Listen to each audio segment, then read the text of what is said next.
5 Unsolved Mysteries of Ancient Egypt, the mysterious death of King Tut.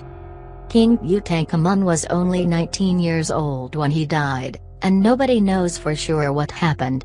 His death is a complete mystery, but not because he was in the prime of his life. The reason that Tut's death is such a mystery is that there were so many things wrong with him that it's hard to tell which one finished him off.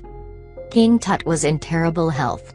He had malaria, for one thing, and he was born with so many genetic disabilities that historians are convinced his parents must have been brother and sister. He had a club foot and genetic defects that, some believe, may have made his death nothing more than a matter of time. He also had a fractured skull that, for a long time, was thought by archaeologists to be a sign that he'd been stabbed in the head. Today, it's believed that his head just got damaged while his body was being embalmed, but the possibility that he was murdered hasn't been ruled out. He broke his knee shortly before he died, too, which has led to a theory that he was killed in a chariot accident. If he was though, getting on that chariot in the first place was a strange decision. Tut was so deformed that he couldn't even stand without someone propping him up. It could have been anything, or it could have been a whole slew of different things affecting him at once. The only thing we know for sure is that King Tut didn't get a lot of good news in his last month alive. The Lost Labyrinth of Egypt. 2,500 years ago, there was a massive labyrinth in Egypt that, in the words of one who saw it, surpassed even the pyramids. It was a massive building, 2 stories tall. Inside, there were an unbelievable 3,000 different rooms, all connected through a winding maze of passages so complex that nobody could find their way out without a guide. At the bottom, there was an underground level that served as a tomb for kings, and at the top was a massive roof made out of a single gigantic stone. Countless ancient writers described having seen it firsthand, but 2,500 years later, we still aren't sure where it is. The closest thing we've found to it is a massive 300-meter wide, 1,000 feet, stone plateau that some believe was once the foundation of the labyrinth. If it is, though, the top stories have been completely lost to time. In 2008, a team of georadar specialists scanned the plateau and found that underneath, there appears to an underground labyrinth just like the one ancient writers described.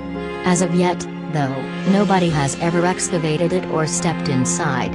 Until somebody makes it into the labyrinth, we won't know for sure whether we've really found Egypt's greatest archaeological wonder, the unknown Queen of Egypt. In 2015, archaeologists stumbled upon the tomb of a woman who was buried among the Great Pyramids of the Old Kingdom of Egypt. In her tomb were inscriptions calling her both the wife of the king and the mother of the king. 4,500 years ago, when this woman was alive, she would have been one of the most important people on the planet. She would have had greater power than any other woman in the nation. And nobody has any idea who she is. Historians have dubbed her Khentakaus III, under the assumption that she was the daughter of Queen Khentakaus II.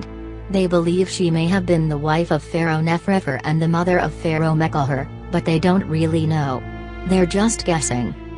If her name was Khentakaus III, then there are no references to her whatsoever in anything we've ever found. Whoever she was once an incredibly powerful woman, but today, she is little more than an enigma. The disappearance of Queen Nefertiti. Queen Nefertiti is legendary for being one of the few women to rule over Egypt. She was the wife of Pharaoh Akhenaten, likely the mother of Pharaoh Tutankhamun, and is believed to have taken over Egypt and ruled in her own right. And yet, while the tombs of other pharaohs still tower over Egypt today, nobody has ever found Nefertiti's final resting place.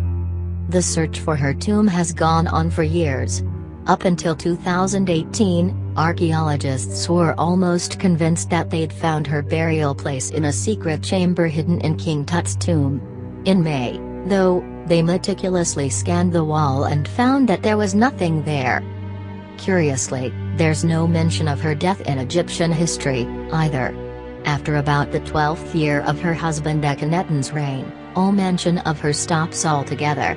Some believe this is because she became pharaoh and took on a different name, but not everybody agrees. Some think that the answer to this mystery is a bit more mundane than we might hope. According to Dr. Joyce Tidsley, the simplest explanation is just that Nefertiti was never a pharaoh at all. Dr. Tidsley believes that people made a big deal out of Nefertiti in the 1920s because a sculpture of her face became popular, and they just wanted her to be popular badly enough to believe it. According to Dr. Tidsley, the explanation is simple.